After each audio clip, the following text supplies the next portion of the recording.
Alright, hey guys, welcome back to the channel. Look who's coming up late on his pickups video. Didn't mean for this to be January and February together. Meant to do them each month. You know, pretty easy to do, simple shit, but I'm having a hard time always finding the motivation to do it, even when I've got, you know, a stack of stuff sitting right here ready to go. So anyway, we'll put this together as January and February's 2023 pickups, and then we'll just see, hopefully, as we go the rest of this year, if I can stick with them monthly. Now, this will more than likely be the first thing I upload, but I have a couple of other videos I want to do. So those are going to get probably all recorded today on this particular day. When they'll end up getting uploaded, who knows, but may as well strike while the iron is hot, and when I'm feeling the motivation I just mentioned before that I couldn't find for the last little over a month, sit down and get some stuff recorded and throw it out there. So, like I said, without further ado, we'll get started on this. So I've got one stack for January, one stack for February. I'll just do them showing each individual month's pickups. One thing I can say here, it's almost the same amount of stuff for each month, and it's almost the same separation of different items, as in there's no movies for either month. Didn't buy any movies, and I bought one CD each month. So we'll start off with the CD for January. This is A Reckoning, the new CD from Kimbra. I just now realized that having this monitor on, once again, too much reflection. But this is Kimbra. She's been around for a while. I first discovered her back in, I want to say it's like 2010 or 11, when she did the duet with Gautier, the Somebody That I Used to Know song that really blew up. And I think I've owned one other CD of hers, maybe two, and I'd kind of forgotten about her. I don't think she really ever went anywhere, but when I started to reacquaint myself with her and remember how much I enjoyed her other music, she was advertising that she had a new CD coming out. So unfortunately, this is kind of like the last couple of CDs I think I've shown. I don't really have a good place in my house anymore to listen to CDs. I think my computer is about the only thing. My PS4 will not play CDs any longer. I do have other game consoles I could play CDs on, but it feels weird to like kick on the 360 just to put a CD in and listen to it. So I haven't listened to this one. I haven't listened to the Stabbing Westward one I showed before. I want to say maybe I had another CD too, and then I've got this one for February, but I still buy music that I'm interested in, and then when I get a chance, I'll listen to it. But what I do like to do is play games, and so that's why I have more games to show. So we'll jump right on into the PS4 pickups. First thing I have to show here is a game called Epic Chef. This is... I don't think that this is... Yeah, this... I bought this one because it's sort of like a Chef Harvest Moon, just like video game, as opposed to, say, an Overcooked, you know, like a real fast-paced, thinking on your feet style game.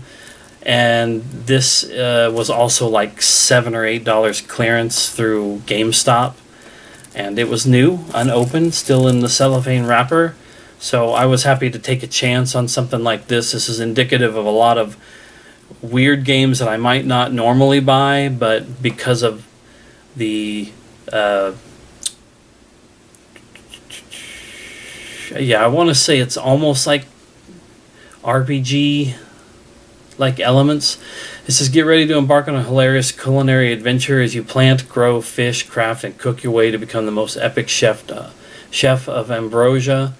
Create delicious dishes, chef battles, but it's not like an overcooked style gameplay, and explore Ambrosia. So it's sort of going out into maybe not an open world, but a world of sorts, gathering up ingredients and doing a cooking style game like that. That caught my interest. All right, the next 3 games are my first of the year limited run games blowout sale pickups. I've picked up some games when they did their sale. Basically, they're leftover games from the previous year, even though it'll say something like a game is sold out or a game is no longer available to purchase. They do tend to end up having more copies, more stock somewhere in there. I'm not going to get into any of the conspiracy theories that people have about limited run games and some of these other companies. But when the blowout sale comes out, I usually like to look. I know a few years ago I picked up at least 1 or 2 games. This year I was just like, no, I'm not going to even look at it. I'm not going to do it. I'm not going to spend more money. And then I think got about 8 to 12 hours into the beginning of the sale, and I just picked up my phone and I went over and I started looking at what they had, and surprised myself with 3 games that I wanted to pick up, or these 3 games that I ended up picking up. Now, the first thing I'm going to show is one of the Kemco RPGs. This is Monochrome Order. This is one of those RPG Maker style games. I have a shit ton of these from LRG at this point. I don't have all of them, but I have quite a few. I don't know why I didn't pick this one up when it came out.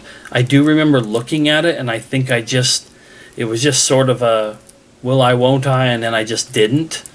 But it was sitting in there. I love the kind of stark difference in the cover of this compared to some of the other Kemco JRPGs that look very, NES or Super NES style, colorful JRPGs of old. This one kind of has a dark, black and white, gothic look to it. Guide the world toward the right direction through judgments in a fantasy RPG with multiple endings. That's kind of stale and generic, but I don't know. I was just like, you know what, I'll take a chance because of how different this one looks. And then I've got Far Lone Sails. This was another one where I struggled really, really hard when this one was available. I think this one came down to there being something else that was out at the time that I just prioritized as I wanted it more, and I decided not to spend the money on this one, but I wanted it really bad. And then there's a sequel. I don't know if it's out yet or if it's just out digitally and doesn't have a physical, but I'm hoping that it just gets a regular retail or another limited run. But Far Lone Sails, it just had a really cool look to it. It's sort of one of those side-scrolling indie puzzle-solving type ones, but where you're like moving a big ship or a big craft of some sort around on like an alien planet or something. It looked really, really cool, and I'm glad that I did end up getting it and didn't have to like go on eBay. It may not even be an expensive game on eBay, but if it's $50 and I paid $30 or whatever, then that's a good deal to me. And then the last of the blowout sale games that I picked up, this one was one I completely swore off when it was up for pre-order. Looked at some screenshots of the gameplay and whatnot and just decided, yeah, I wasn't down. And then it took someone on a forum that I'm a part of who was actually friends of somebody involved in the development of this game to give a little bit more insight in it, and I thought, man, I want to buy that. And it had been a somewhat pricey game on eBay, so I was just biding my time, but thank goodness I waited for the sale on it, because this is Infernax, and this is a very, very cool, interesting concept for a game. Let's see, it says, live the adventures of Alcidor, a great knight who returns to his homeland only to find it plagued with unholy magic.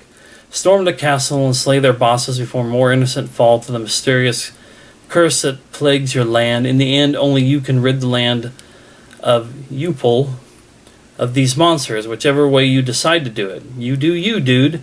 See, there's the thing I like about it. That was all very like serious-minded, And then at the end, it's like, you do you, dude. Every decision you make is crucial. A single choice can change everything. Ruthless, bloodthirsty monsters that want you super duper dead. Buy new items and unlock skills to help you in your quest of reversing the curse. Pucker up, Buttercup, because it's about to get gory. So, one of the things that I heard about the game was that there's a lot of, like, the humor, there's a lot of referential content in terms of, like, I want to say, like, video games, other games. It kind of references other things in gaming.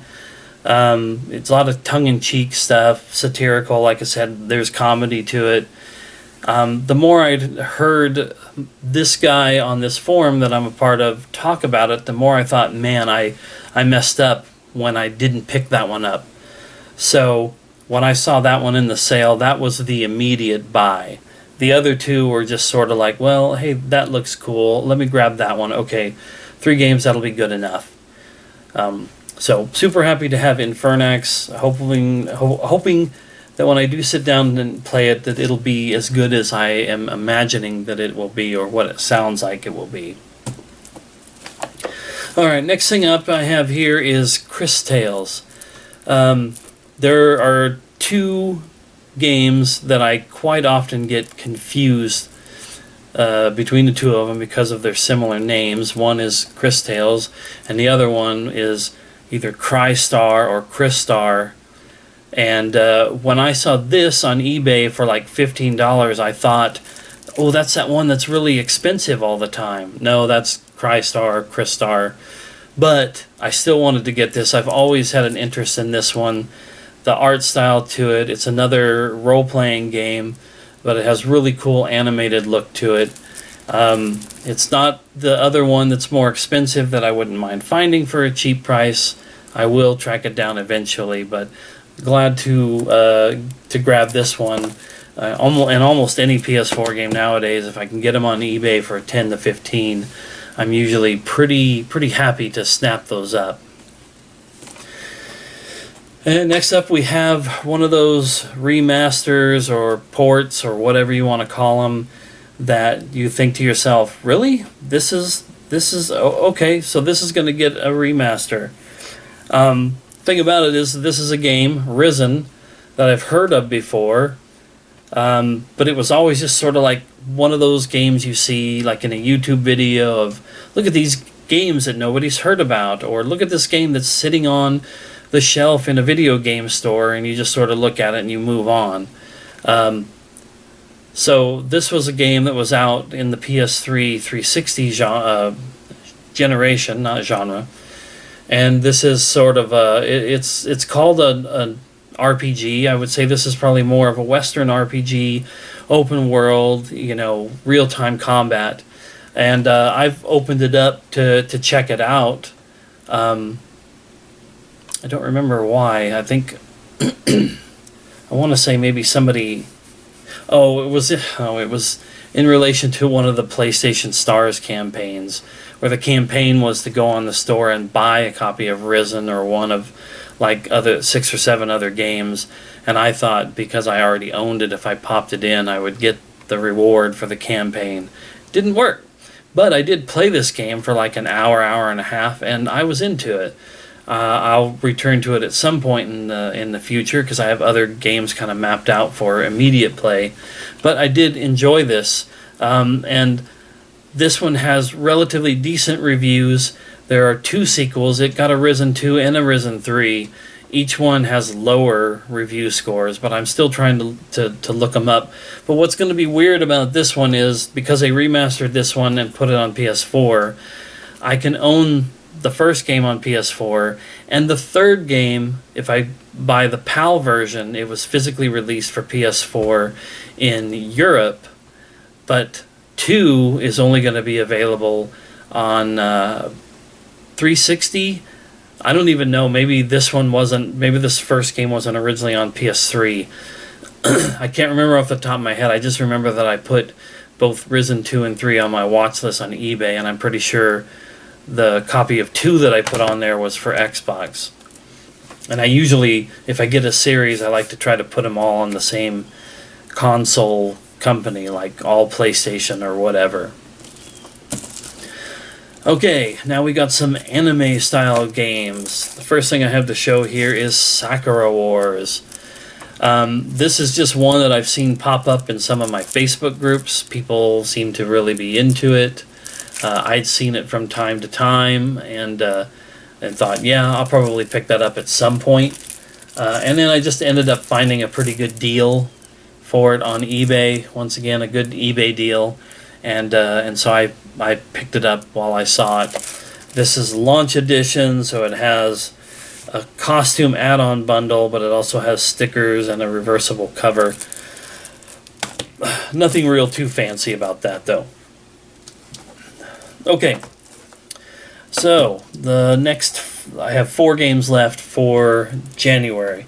The next thing I want to show is kind of a big deal in a way, and I'll explain. That this is a game called Blue Reflection. Now, once upon a time, Blue Reflection like this would have been considered a major score if you got it at like retail price or less. I got this for retail price, but not as, I got a really good deal, but as a reprint from a company that I'm really starting to get into and watch more often. Video Games Plus from out of Canada. I think in my December pickups video or whatever the last pickups video I did, I had something there that I bought that was from Video Games Plus. But this one was a really big deal, really cool and exciting for someone like me, and apparently very controversial to a bunch of people out there in the collecting groups, because there's nothing about this, at least not that we know of, that says anywhere on the back or the front or denotes in any way that this is a reprint. So there's a lot of collectors out there who got their panties in a bunch because they're like, this isn't fair. This is going to reduce the value of my copy that I bought when it was originally released at retail. And no. Just, it's stupid. I bought this game because I want to play it. Yes, it's anime and it's all that kind of stuff, and maybe I'm too old to be into this kind of shit.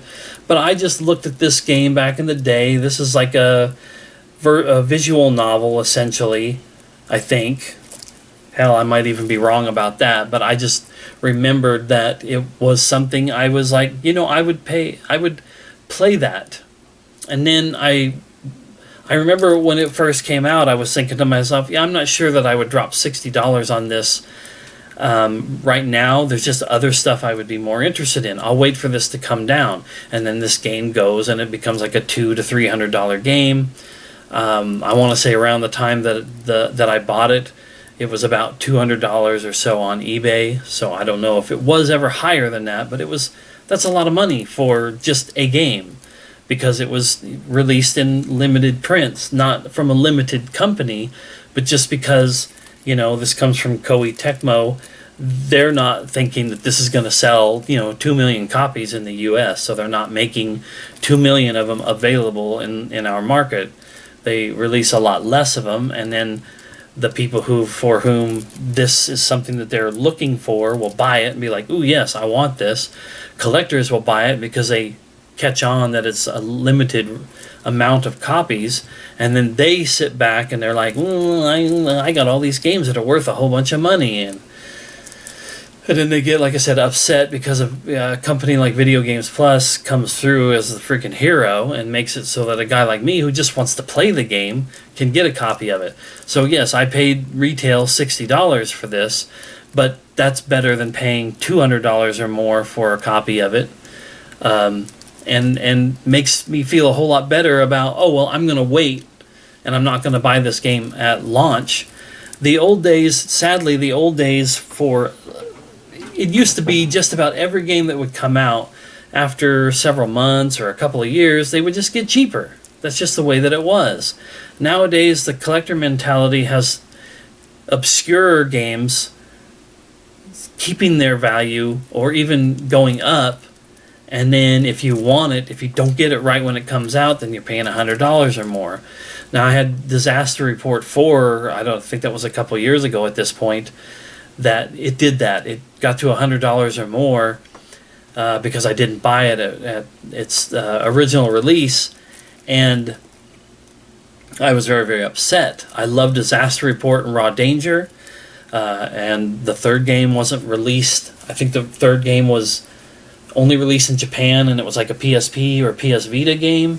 So the fourth game come out, I wanted to get it.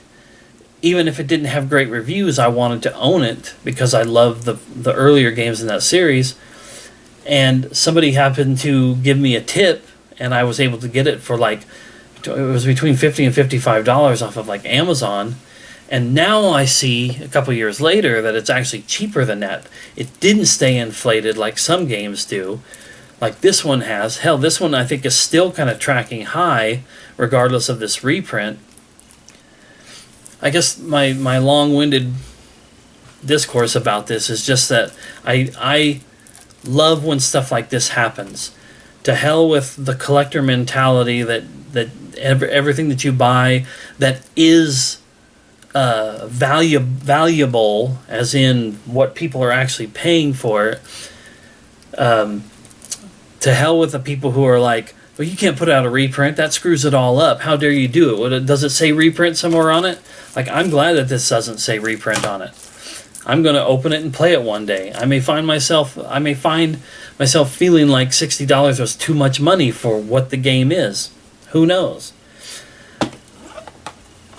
I knew I was going to end up, kind of going off a little bit on that one. Thankfully, I gave enough time in there to not be super angry and emotional or whatever about it. But for a while there, I was just really upset that people were upset that something like this would get reprinted just because it was going to affect the value of their game. The value of the game is to pop it in the system and to play it. That's my thought about it. And I have a shit ton of things back here I still haven't opened up and played. I have some stuff back here that's relatively valuable now in terms of, like I said before, the worth of what somebody would give me for it. And when it comes time to play any of those games that I haven't opened, I will gladly open those games. I have no problem depreciating the value just because I took the cellophane wrapper off of it. All right, anyway. The next thing that I got to show is the sequel, Blue Reflection Second Light.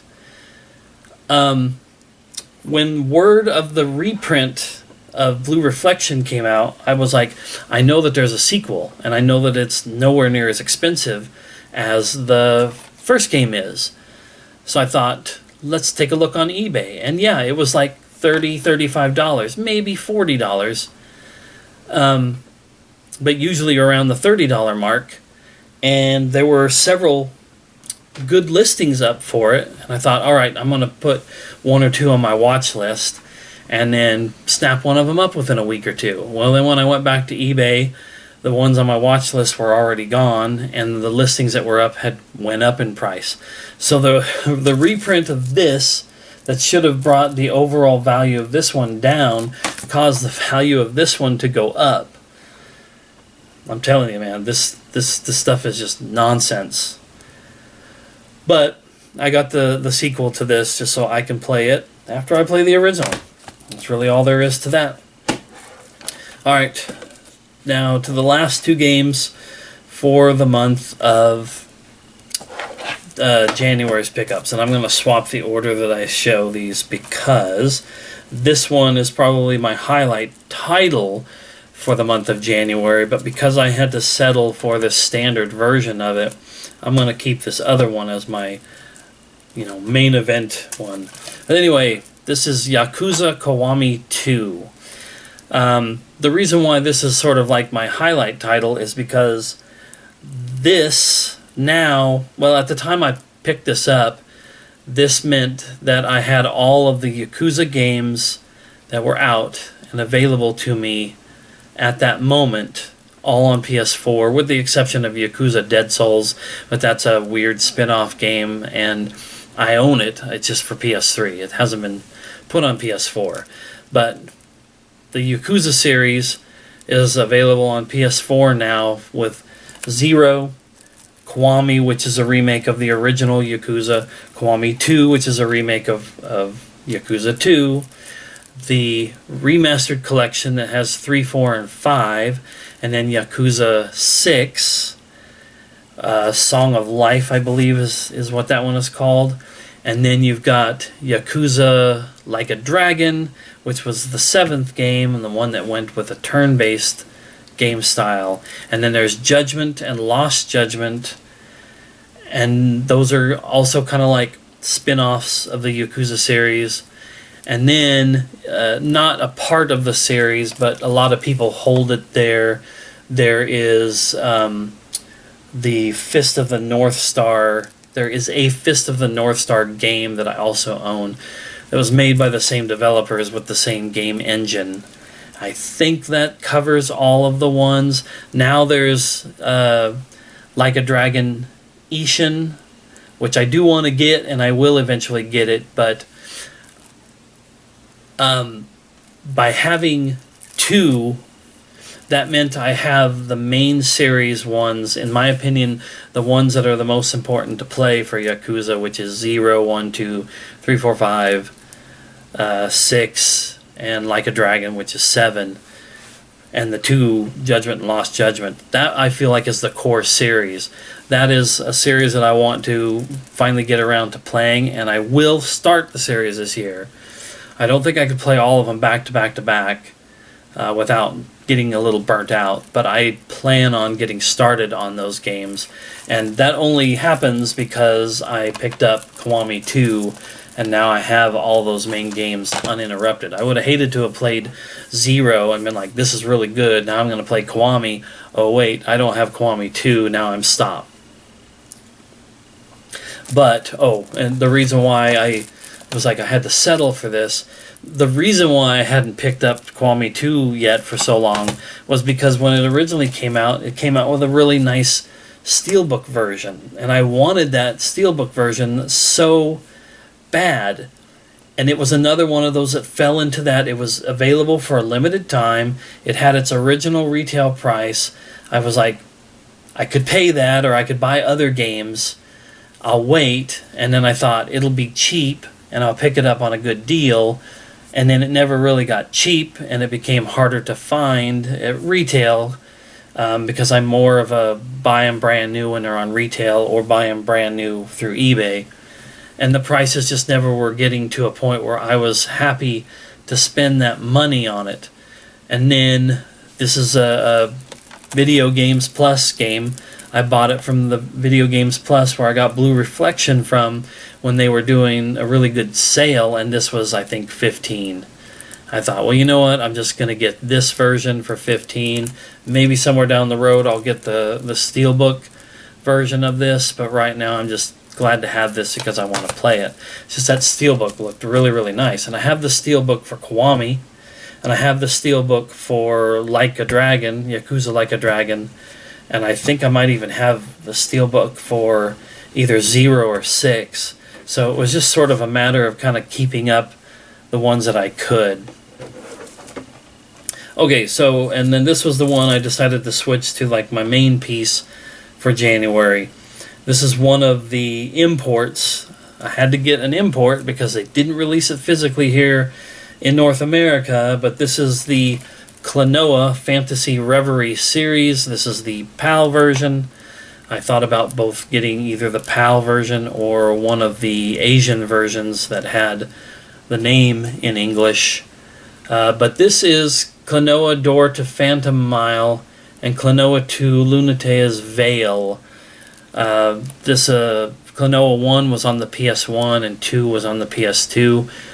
They were games that I always thought, I like the looks of these. I wouldn't mind checking these out and playing them, but I never did back in the day, and now they're expensive games to get for their original consoles. But they're the colorful, like, 2D to 2.5D platforming, side-scrolling platformer style games.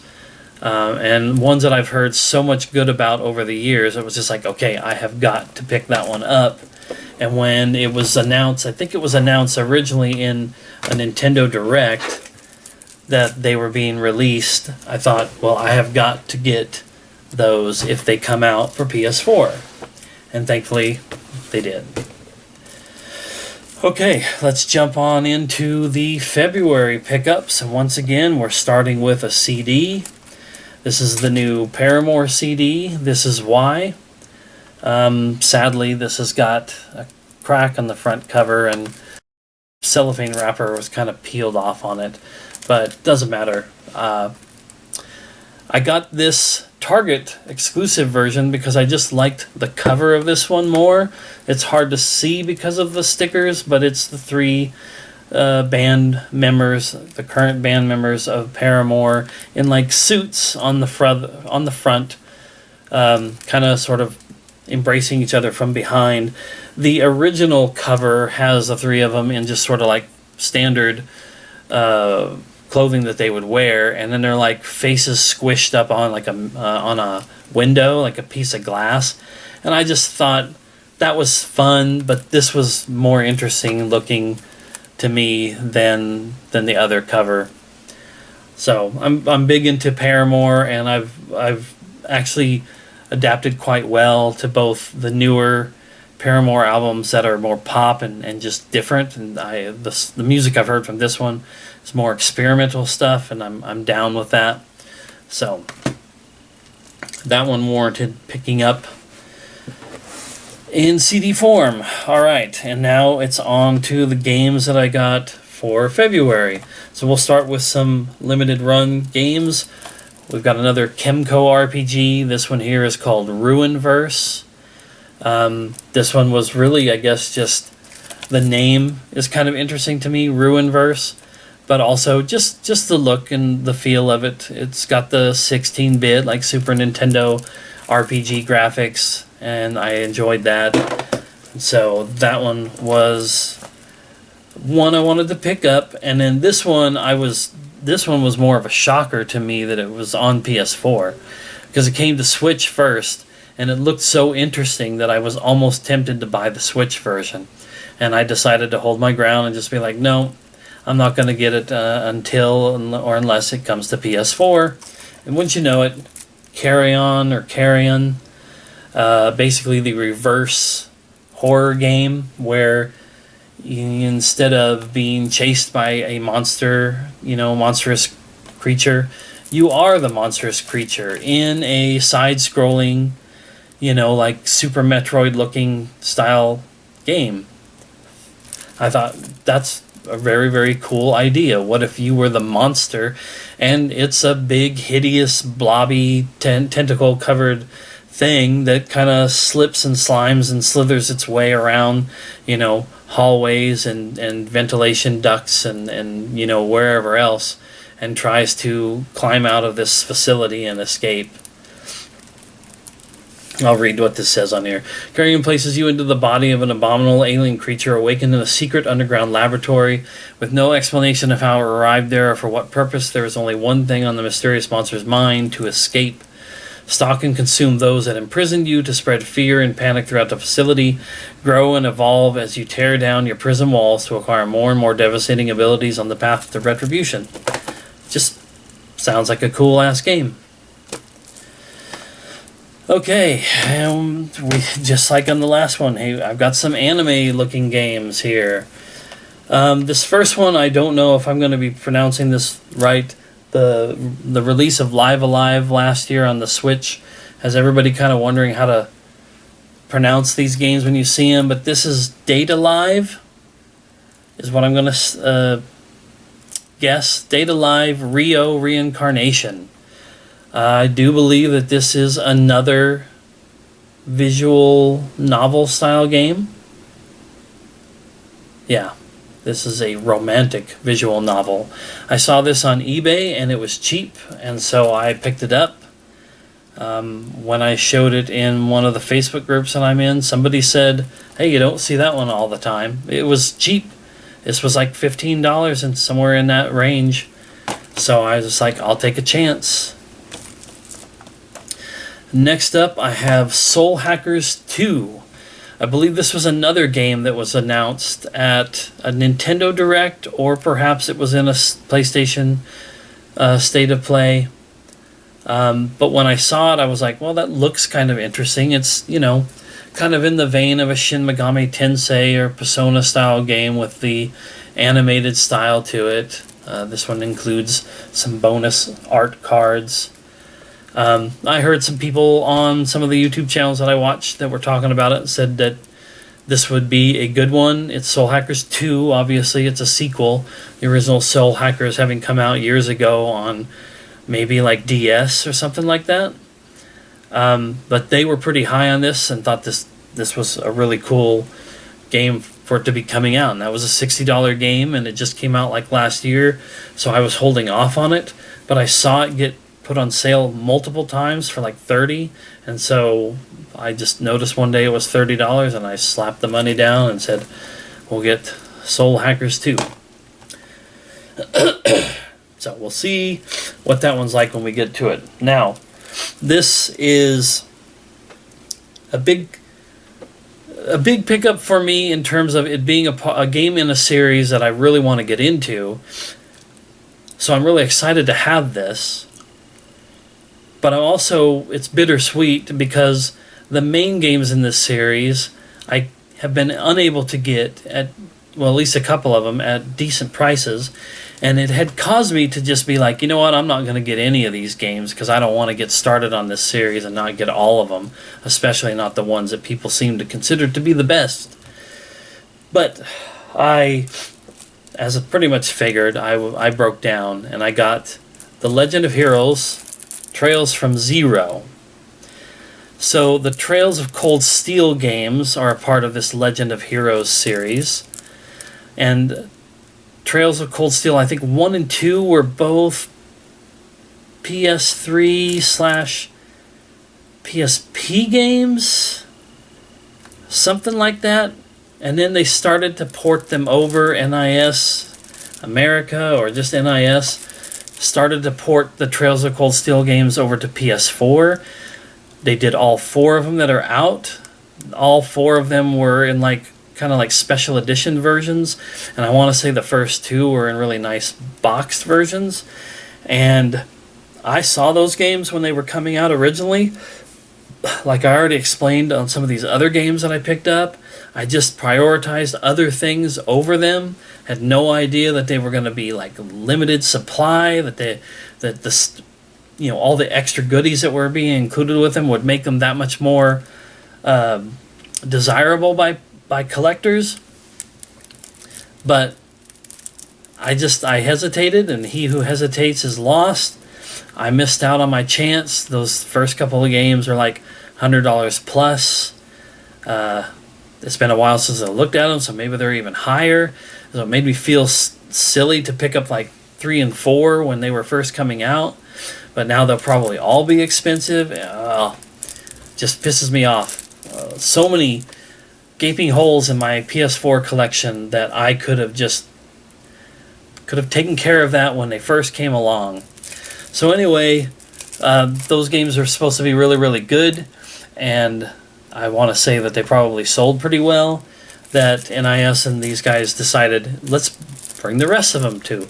So we got this Legend of Heroes Trails from Zero. Then there's this is Zero, so there's something Reverie, and there's something else that's going to be coming out. One of them is coming out in just like a little over a week, and then the other one I think is planned for sometime in the summer. And then I think there's 1 or 2 others that are still possibly going to come out that are all wrapped up in this Legend of Heroes, Trails from, Trails whatever series. So I'm going to try to pick up all these other ones, and then at some point down the line, attempt to get the actual 4 Cold Steel ones. So really looking forward to playing this one. And I've just recently started to kind of like reach back into JRPGs with some of the newer games.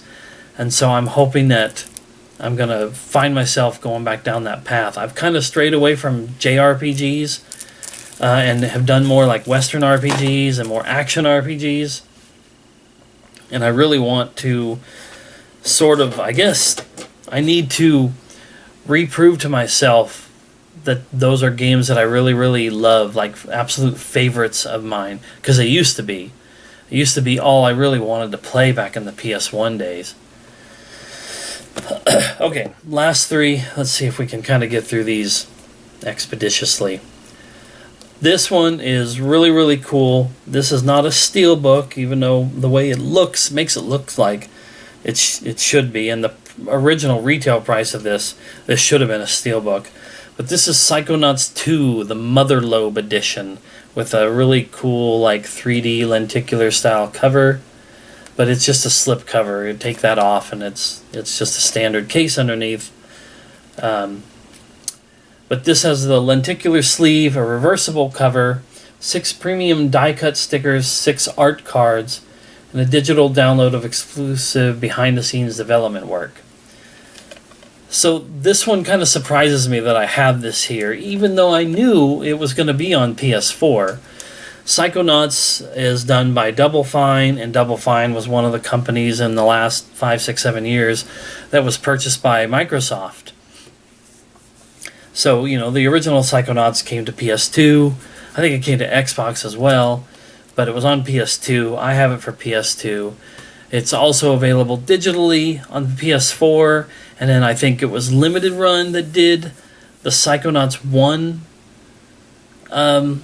release, or maybe it was one or the other. This one comes from I Am 8-Bit, but when this was getting put out, it was still released on PS4 and I think PS5 because of contractual obligations that were already in place that it come to these consoles, even though it could have been, made an exclusive for the Xbox.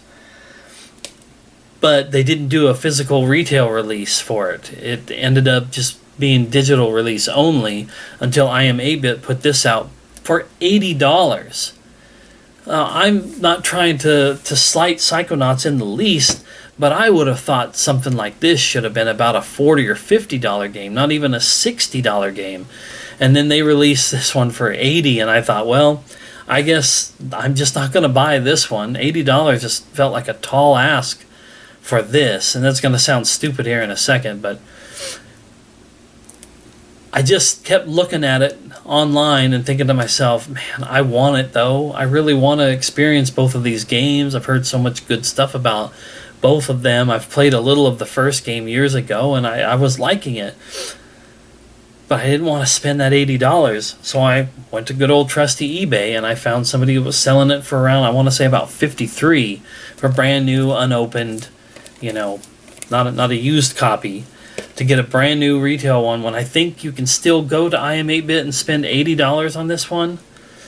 I thought, you know what, that's probably about as good as I'm going to get, and I'm not going to take those chances. And so I snagged it. So there's that. Alright, last two things. The next thing up I have here to show is Weird West. This is an interesting Western game. It's sort of an isometric, I want to call it like a shooter RPG. This may not be anywhere close to what it is, but it reminds me of sort of like Divinity and the other isometric RPGs from back in the day, the Planescape Torment or the Torments of Runeterra or whatever that kind of like spiritual sequel or successor was. Just those ones where you see the game as an kind of a isometric viewpoint looking down. Your character's kind of small on the screen, and it's a Western game, but it's got all kinds of stuff going on. There were multiple covers. This was through Special Reserve Games. This is the thing there. I got 1273 of 3000. I like the look of this game. It was talked about on some of the YouTube channels that I watch. I saw the gameplay for it. I was like, I think I would jump on this. So I picked it up from them. Like I was gonna say before, these are done up very, very well. It's a nice box that goes on it, and there were boxes made for multiple with multiple different covers. I got the werewolf one because the werewolf is just badass, but there were ones with the different, characters on and different color schemes. The only thing that's kind of a sad footnote to this, I heard recently, like Special Reserve Games is like Limited Run Games and all these different companies, when they do these physical releases, their intention is that you will get the game with the all the DLC and updates and stuff like that on it. And a lot of these companies are like, okay, we're getting ready to start to print this. Oh wait, the developer has got a new patch that's coming along. We want it to be on the disc. So we're going to put it off for a couple of months before you're going to see it, so that we make sure that the most updated version is on the disc. A lot of us, including myself, sometimes feel like, oh, that means that we will get it with everything on it and there won't be anything new to be added to these games. And then sometimes a game comes out and you get it, and then the original development team is like, oh, here's some slightly new content, or here's a brand new patch or something like that. So this one was supposed to have the most up-to-date version on the disc, 1.04 I believe, and now apparently it's going around that the version on this is just plain 1.00, despite the fact that they said they were updating it, despite the fact that they prolonged its development and postponed when it was originally supposed to be shipped. To do that, this may just be the regular vanilla 1.00 on the disc. I'm not upset about that. I'm not angry like some people are, but it would have been nice to have had that all on the disc. I have internet nowadays, so I can download the update and have it on this, on my console for it. But I can see why some people are upset about it. It feels like it goes against the reason why a lot of those limited companies exist. Alright, so here's the last thing. Here's my focus, my main event game pickup from February. And it may very well end up being something that a lot of people haven't even heard of. This is a game that goes by the name of Wanted Dead. The name, the logo treatment, the graphical look of the game, and the characters in it are kind of what attracted me to this. The game is made by, it's not going to say on here because they're their own team now, but let's see, here we go. Wanted Dead is a new hybrid slasher shooter from the makers of Ninja Gaiden and Dead or Alive. The game follows a week in the life of the zombie unit, but the game has nothing to do with zombies. An elite Hong Kong police squad on a mission to uncover a major corporate conspiracy. Play as Lieutenant Hannah Stone, a hard-boiled Hong Kong cop, and plow through mercenaries, gang members, and private military contractors in a spectacular cyberpunk adventure. So, the character models and stuff, to me, are unique and stylistic and interesting, but some people may look at it and say, oh, it's low budget, it's AA, the characters look kind of weird, the game is kind of janky, the action is kind of ho-hum, whatever. All I know is I saw a couple of trailers for it, and I just saw a game that looked appealing to me. The cyberpunk thing doesn't necessarily evoke Cyberpunk 2077, but there is a slight aesthetic. The main character, Hannah Stone, has got like a robotic arm. It definitely looks like it's sort of a near future, cyberpunk future. One of the characters in the game is modeled and voiced by the same model, an actress who played Quiet in Metal Gear Solid 5. Now, I've never played Metal Gear Solid 5, but there was plenty of advertising centered around Quiet. And when I saw what looked like was Quiet in the ads for this game, I thought, well, what's up with that? It was another reason that caused me to sort of look into the game and kind of see what it was all about. And it came out a lot quicker than I was expecting. And, remember when I said something about not wanting to spend $80 on the Motherlobe edition of Psychonauts 2? Yeah, well, I spent $80 on this. So, I guess my priorities are just kind of strange.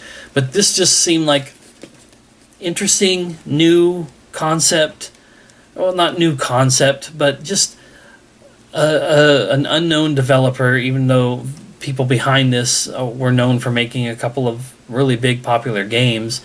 It just seemed like something that kind of came out of nowhere. And I'm with a lot of YouTube channels and podcasters and stuff that I've read over the years. Like, where did all the AAA developers go? Where did all the AAA developed games go? Stuff like this that's not tied into an IP that we know. It's not a sequel, a prequel, a remake, or whatever. And I love sequels and prequels and remakes and whatever.